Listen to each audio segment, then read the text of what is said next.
Hey everyone! So I've been following Jaclyn Glenn for like 6 years now, which is crazy how time flies. But I love her content and I can relate to her in a lot of ways. She actually inspired me to speak out and share my unpopular opinions on the internet without letting the fear of what other people might think hold me back. It's inevitable that people are going to disagree with you, and you're very likely going to get pushback from close friends and family for choosing to be so vocal. I liked that Jaclyn was so vulnerable on the internet and persisted in sharing her controversial opinions despite the downsides. Last fall, she and her fiance David went on an acoustic tour, and I actually got to go backstage and hang out with them in their RV. It was so much fun! And I drunkenly told her to subscribe to my YouTube channel, so there's a chance she might actually see this. Also, I met one of my subs that night, shout out to Alex, who is vegan now and does activism with AV. How cool is that? Jaclyn and David indirectly created a vegan activist. Jaclyn talks about a variety of subjects on her channel, but she's most known for being an outspoken atheist and pushing back against the harmful effects of religion and dogmatism in general. She often responds to Christian channels like Girl Defined and Paul and Morgan, who express anti-feminist, anti-LGBT sentiments. And back in the day, she would respond to creationists like Ray Comfort, who would hilariously demonstrate their complete lack of understanding of how science works. Behold the atheist's nightmare. Recently, she's made a few videos calling out the insanely irresponsible behavior of Christian fundamentalists regarding the coronavirus. Can I ask you about your decision to go to church, to be inside that building? I wouldn't be anywhere else. Aren't you concerned you could infect other people if you get sick inside? No. People who don't go to this No. church. I'm covered in Jesus' blood. I'm covered in Jesus' But what blood. about other people? And that's what prompted me to make this video. She's not wrong, but there's a huge piece of the puzzle missing from her analysis. This pandemic is affecting us all in different ways, but many of us have plenty of time on our hands to sit around and watch Netflix, read books, and binge watch YouTube videos. Regardless of how you are personally affected, this should serve as a wake-up call for our country. Like, why the fuck do we not have universal healthcare and mandatory paid sick time like every other modern nation? These are great questions. But it should also serve as a wake-up call to the entire world to rethink our treatment of animals. According to the experts, this virus very likely originated from a wet market in China, where thousands of wild animals were crammed together in close proximity to humans. These are prime conditions for new viruses like COVID-19 to evolve and spread.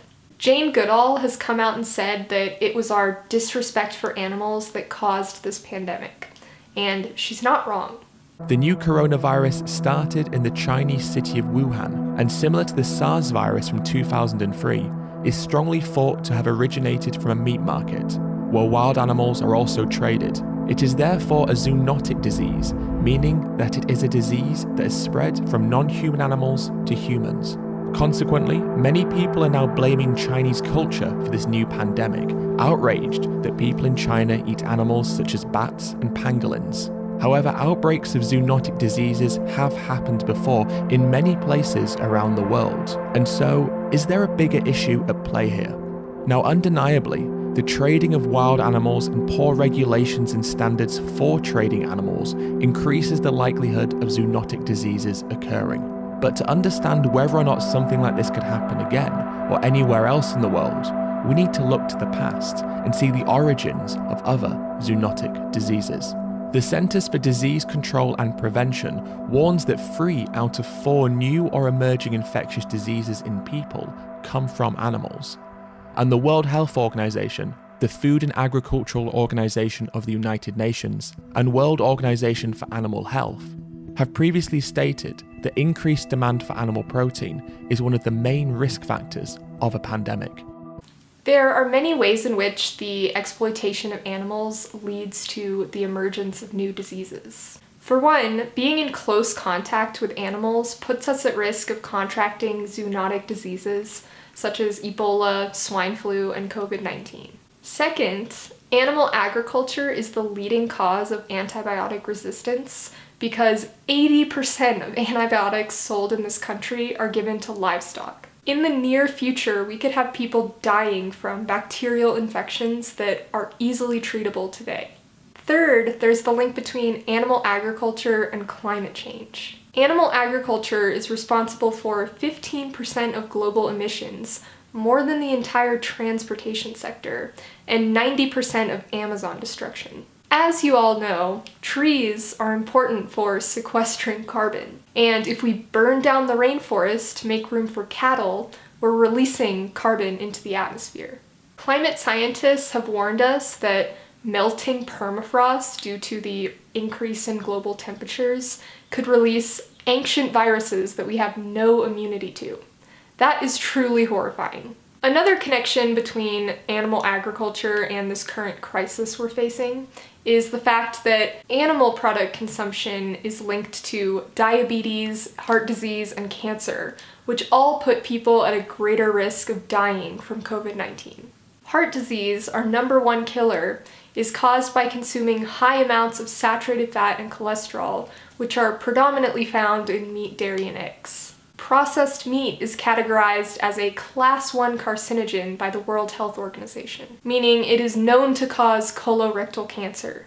Of course, other factors like smoking and drinking contribute to chronic disease, and vegans are not immune given the abundance of high-fat, high-sugar processed vegan food. But the science shows that a diet centered around whole plant foods like fruits, vegetables, whole grains, beans, nuts, and seeds is the best diet for longevity and wellness. And a healthy diet and lifestyle is the best way to build a strong immune system and fight off infectious disease. According to Journal Watch, comorbidities contribute significantly to the severity of infection and resultant hospitalization, the need for intensive care, and death. Far fewer people would die from COVID-19 if far fewer people had hypertension, diabetes, and cardiovascular disease. And far fewer people would have these underlying conditions if we were to collectively shift to a plant-based diet.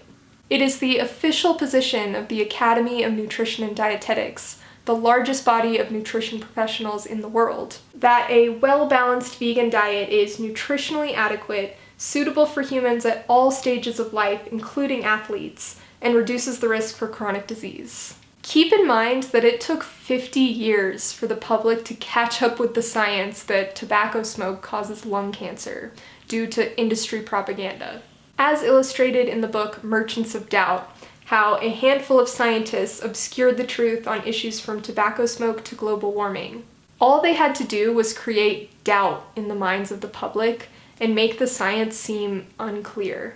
When people see conflicting evidence in the media, they tend to throw their hands up and assume that there's no scientific consensus. Nutrition science is complicated, and there are a lot of questions that we still don't have the answers to. But at the same time, there's a lot we do know. The same goes for climate science. It's complicated, but we know that human activity is causing the planet to warm at an unprecedented rate. And science denial is dangerous because we often act too late. Scientists were ringing the alarms about this virus months ago, but we dragged our feet as the media failed to properly relay the information. And we were wildly unprepared as our healthcare system is fraught with corruption, and Trump disbanded the pandemic response team in 2008. Had we taken action earlier and had we been prepared, we could have prevented so many deaths. We could have avoided the economic collapse that was a result of taking drastic measures and having to shut everything down in order to flatten the curve. This pandemic is like the climate crisis, but on a micro scale. Had we taken action decades ago, we could have prevented irreversible damage to our planet. Now we are seeing the effects of climate change play out in real time, yet we still have people that are living in denial. And although we've already passed the point of no return, we can still mitigate some of the worst effects if we take action. We have people like Greta Thunberg shouting from the rooftops to listen to the scientists, yet we continue to drag our feet. It's scary. The longer we stall, the more drastic our actions will have to be. In Jaclyn's video, she's begging people to take this seriously, and I don't blame her. The world is so dumb right now. Stay home on Easter. Stay home. Stop, guys. Stop going to church. It's very frustrating. It is very frustrating, and it makes me feel sick to see how careless people are being. Not only with their own life, but with the well-being of everyone else. People who are breaking quarantine to go to church are putting other people's lives at risk. It's selfish and it's stupid. I totally agree. But I couldn't help but notice that the arguments that she uses are the exact same arguments vegans use. Like, stop eating meat, go vegan, I beg of you. Yet we're met with so much hostility, even from people who follow Jaclyn's line of reasoning in the context of the virus. People are selfish and stupid for not social distancing because they could potentially cause harm to others. So therefore, we all have a social responsibility to stay home. But vegans are crazy extremists for suggesting that we all have a social responsibility to change what we eat, because our current system causes monumental harm to animals, the planet, and ourselves. Make it make sense. Why are we met with so much hostility for simply stating facts and presenting reasoned arguments? It's a sign of the times. The public has not yet caught up with the science regarding this issue. One day, we'll look back on our treatment of animals with horror and disgust. And I hope that well-meaning, intelligent people like Jaclyn take this issue seriously sooner rather than later. Jaclyn used to be a vegetarian, and in her early YouTube days, she made videos about animal rights. So I know she empathizes with animals. Many vegans and vegetarians revert back to eating animal products, not because they consciously stop caring, but because they subconsciously forget about the victims. That's why it's so important to periodically bear witness to what goes on behind closed doors. It's so easy to forget when it's out of sight, out of mind. Watching that, I was in shock. I could not believe some of the things that I saw, and I was really depressed, and I was crying, and it was really hard to watch, but I was committed to knowing the truth. I do not like living my life uninformed, and I don't believe in the saying blissfully ignorant. I don't feel good when I don't know what's going on. So I watched the whole thing, and I was, like I said, in shock. I couldn't believe that I had been contributing to something like that horrific for 21 years. Humans are social creatures, and as much as we don't like to admit it, we're heavily influenced by our peers. It seems like there aren't many vegans or vegetarians in Jaclyn's social circle, so it makes sense that she's no longer vegetarian. People reject and dismiss veganism because they fear change. They don't want to be an outcast. This is the same reason people cling to religious belief. It's typically what they were taught from a young age. It gives them comfort and community. But Jaclyn knows that you can find community outside of religion. And as far as comfort goes, they say life begins outside of your comfort zone. I personally find it more liberating to embrace the unknown than to delude myself into embracing a false sense of comfort in religion. There are a lot of parallels between religion and carnism, which I address in my video Why I'm an Atheist and how this relates to veganism. Both are dominant belief systems upheld by cultural myths and propaganda. Neither of these belief systems survive scrutiny, and they're both extremely touchy subjects that trigger a lot of emotions when you dare to point out the logical inconsistencies. So I find it very ironic when people say veganism is a religious cult. The impression I got from the one video Jaclyn made about vegans years ago was that she associates veganism with the stereotypical angry, militant, judgmental vegan. There are many problems with this stereotype, but the point that I wanted to make here was that veganism is not about vegans. It's about the animals. When we start discussing the behavior of certain vegans, we're shooting the messenger and ignoring the victims. I'm not vegan because I get some thrill feeling morally superior and judging other people for their dietary choices. I really don't care what other people eat so long as they're not harming animals. Just as Jaclyn doesn't care what people believe so long as they're not spreading harmful ideas. Veganism is simply attempting to align your actions with your already existing values. Obviously, Jaclyn doesn't want animals to suffer, and she doesn't want the Earth's climate system to collapse, and she doesn't want the world to be ravaged by infectious disease. But by paying for the products of animal exploitation, we're perpetuating a system that confines, tortures, and kills innocent beings that are no different than dogs and cats in terms of moral value.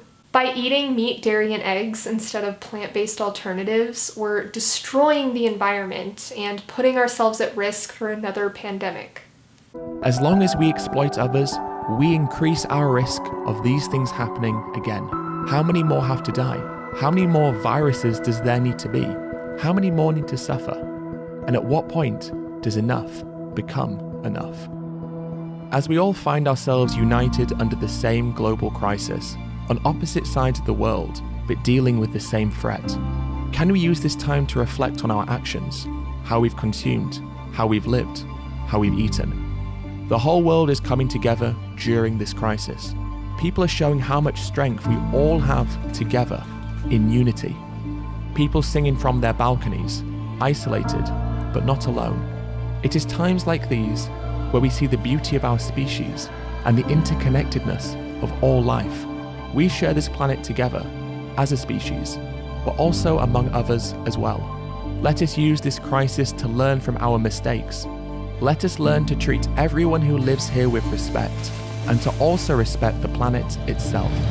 We may not be able to end all suffering or all pandemics, but we can come together to end those that are caused by our exploitation of others. Just to be clear, veganism is not the solution to all of the world's problems, but it must be a part of the solution. As Colleen Patrick Gaudreau puts it, veganism is a means to an end, not an end in itself. The goal is a more compassionate world where everyone's rights are respected and sustainability is foundational. The ideal, you could say, is secular humanism. Veganism moves us closer to that goal, but of course there are many other steps that we need to take to get there. But we will never reach that goal if we don't embrace veganism. And before anyone accuses me of being idealistic, I understand that we're never going to live in a utopia, but that doesn't mean that we shouldn't strive to build one. As for practical tips on how to transition or just dive right in, there are tons of resources out there. I always leave a link to Challenge 22 in my description box. The biggest myth about veganism is that you have to give up your favorite foods and live this life of deprivation. But this is just not true. There is a whole world of options out there. Vegan pizza, nachos, ice cream, sushi, you name it. For every delicious non-vegan meal you eat, there exists an equally delicious and satisfying vegan meal that you could have eaten instead. It's as simple as choosing between tasty option number 1 that involves horrific cruelty and violence, and tasty option number 2 that involves little to no harm. I'm gonna go with tasty option number 2. Anyways, thank you so much for watching. I hope that if you're not vegan, you check out all the links I've left below. And spread the word so we can prevent future pandemics and total climate collapse. Alright, peace out. Yo, how when me eat them, I wonder when me eat. When me tell them say me nah eat no fish, nah no meat now. How when me eat them, I wonder when me yam. When me tell them say that I'm a vegan man. How when me eat them, I wonder when me eat. When me tell them say me nah eat no fish, nah no meat now.